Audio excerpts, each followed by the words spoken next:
آیت الکرسی ایک لمبی آیت، جیسے آیت البر ایک لمبی آیت تھی، اور اس کو حضور نے فرمایا ہے سیدۃ آیات القرآن، پورے قرآن مجید کی آیات کی سردار ہے یہ آیت۔ اور یہ شرک فی صفات کے ضمن میں یہ شمشیر قاطع ہے، شمشیر برہان ہے۔ اللہ لا الہ الا ہو الحی القیوم، یہ وہی ہے قل هو اللہ احد اللہ الصمد الحی، اللہ زندہ ہے، لیکن اس کی زندگی کو اپنی زندگی پر قیاس نہ کرنا۔ تمہیں خوراک کی احتیاج ہے، اسے کوئی ضرورت نہیں۔ ما اريد منهم من رزق وما اريد ان يطعمون، مجھے کوئی احتیاج نہیں کہ مجھے کوئی رزق پہنچائیں، رزق دیں، مجھے کھلائیں، مجھے کوئی ضرورت نہیں۔ پھر تمہاری حیات نیند، اونگ، تھکان، ان تمام کمزوریوں کے ساتھ ہے۔ وہ الحی ہے، اپنی ذات میں خود زندہ ہے، حیات اس کی ذاتی ہے، کسی اور نے عطا نہیں کی ہے۔ ہماری تو مستعار ہے، عمر دراز مانگ کے لائے تھے، 4 دن 2 آرزو میں کٹ گئے، 2 انتظار میں۔ اور القیوم بقیہ پوری کائنات کے لیے وہی ہے، اس کو تھامے ہوئے ہے۔ لا تاخذہ سنۃ ولا نوم، الحی، حیات کامل، کہ اس کو نہ نیند آتی ہے نہ اونگ آتی ہے۔ لہ ما فی السماوات و ما فی الارض، آسمان اور زمین میں جو کچھ ہے اسی کی ملکیت ہے۔ تم کسٹوڈینز ہو، تم امین ہو، این امانت چند روزہ نزدماس، در حقیقت مالک شے ہر شے خداست۔ یہاں تک کہ یہ میرا جسم بھی میرے پاس امانت ہے۔ میں کون ہوں؟ میری خودی، میری انا، میری روح جو پوزیس کرتی ہے اس بدن کو، لیکن یہ پوزیشن ملکیت کا نہیں ہے، امانت کا ہے۔ یہ امانت، یہ ہاتھ بھی امانت ہے، میری زبان بھی امانت ہے، میری آنکھیں بھی امانت ہے۔ من ذا الذی یشفع عندہ الا باذنہ، یہ یہاں پر انداز بڑا پرجلال، کون ہے وہ جو شفاعت کر سکے اس کے دربار میں مگر اس کے اذن سے؟ کسی کا ذاتی، کسی کا زور، کسی کا اختیار نہیں ہے کہ جس کی بنا پر وہ شفاعت کرے، ہاں اللہ کے اذن سے۔ اور دوسری جگہ پر آتا ہے جس کے لیے وہ چاہے گا اور جس کو اجازت دے گا، جیسے کہ آتا ہے اما یتساءلون میں، یوم یقوم الروح والملائکۃ صفا، اور ان میں سے کوئی بھی بات نہیں کر سکے گا، کلام نہیں کر سکے گا، لا یتکلمون الا من اذن له الرحمن، سوائے اس کے جسے رحمان اجازت دے، وقال صوابا، اور صحیح بات کرے گا، کوئی غلط بات نہیں کرے گا۔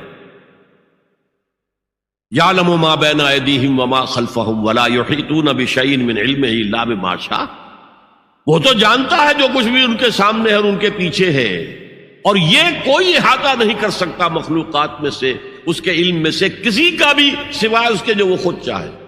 یہاں بڑے ہی لطیف انداز میں شفاعت باطلہ کے تصور کی نفی ہو گئی۔ دیکھیے، آپ کہیں جا کر کسی مجسٹریٹ سے سفارش کرتے ہیں تو کیا کہتے ہیں؟ اجی یہ فائل کے اوپر جو کچھ ہے آپ اس پر نہ جائیے، یہ گواہیاں وغیرہ جھوٹی ہو گئی ہیں، میں آپ کو بتاتا ہوں اصل بات کیا ہے۔ اللہ کے سامنے کوئی یہ کہہ سکے گا اے اللہ تیرے علم میں نہیں ہے، میرے علم میں ہے؟ یعلم ما بین ایدیہم وما خلفہم، وہ تو جانتا ہے جو کچھ ان کے سامنے اور جو کچھ ان کے پیچھے ہے۔ ولا یحیطون بشیء من علمہ الا بما شاء، اور ان میں سے کوئی بھی، جیسے کہ میں ابھی بتا چکا ہوں، بریلوی مکتب فکر بھی کہہ رہا ہے کہ اللہ کا دیا ہوا علم ہے، محمد رسول اللہ کا جتنا ہے، لا محدود نہیں ہے، محدود ہے، قدیم نہیں ہے، حادث ہے۔ تو جتنا اللہ چاہتا ہے، جس کے لیے جتنا چاہتا ہے، لیکن اس کے علم میں سے احاطہ نہیں کر سکتا کوئی مگر جو وہ چاہے۔ وسع کرسیہ السماوات والارض، اس کا اقتدار چھایا ہوا ہے، مستولی ہے، آسمانوں پر بھی اور زمین پر بھی۔ ولا یؤودہ حفظہما، اور اسے عاجز نہیں کر سکتی ان دونوں کی حفاظت۔ قیوم وہی ہے، صمد وہی ہے، لیکن اس سے کوئی تکان تاری نہیں ہوتی، عاجز نہیں ہوتی۔ یہ اصل میں نفی ہے جو تورات حافظے سے مرتب کی گئی تھی، 587 میں نبوکڈنضر کا جو حملہ ہوا تھا اس میں اصل تورات گم ہو گئی، اس وقت سے آج تک وہ اصل تورات ان کے پاس نہیں۔ پیریڈ آف کیپٹیوٹی سے واپس آئے ہیں بیت المقدس میں، سائرس کے لطف و کرم کی وجہ سے، ذوالقرنین کے لطف و کرم کی وجہ سے، پھر یادداشتوں سے لوگوں نے وہ تورات مرتب کی ہے، تو اس میں انسانی فکر شامل ہو گیا۔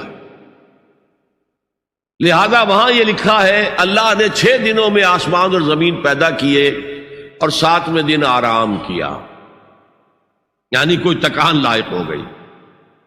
قرآن نے کہا، اللہ تعالیٰ نے فرمایا سورہ قاف میں، وَلَقَدْ خَلَقْنَا السَّمَاوَاتِ وَالْأَرْضَ وَمَا بَيْنَهُمَا فِي 6 أَيَّامٍ وَمَا مَسَّنَا مِن لُغُوبٍ، یقیناً ہم نے آسمان اور زمین اور جو کچھ ان دونوں کے مابین ہے انہیں 6 ہی دنوں میں پیدا کیا۔ وہ بات ٹھیک ہے، لیکن ہمیں کوئی تکان لائق نہیں ہوئی کہ ہمیں کسی آرام کی ضرورت ہو۔ لا یعودہ حفظہما وہو العلی العظیم، العلی وہی ہے سب سے بلند و بالا، لتکون کلمۃ اللہ ہی العلیٰ، تاکہ اللہ کا کلمہ سب سے سر بلند ہو جائے، اور وہی عظیم ہے، عظمت والا۔ اللہ تعالیٰ مجھے اور آپ کو اس سے بچائے، اپنے سابقہ زندگی کے گناہوں پر توبہ کرنے کی اور اللہ سے استغفار طلب کرنے کی توفیق عطا فرمائے، اور اپنے دینی فرائض کی انجام دہی کے لیے کمر بستہ ہو جانے کا عزم مصمم کر لینے کی توفیق عطا فرمائے۔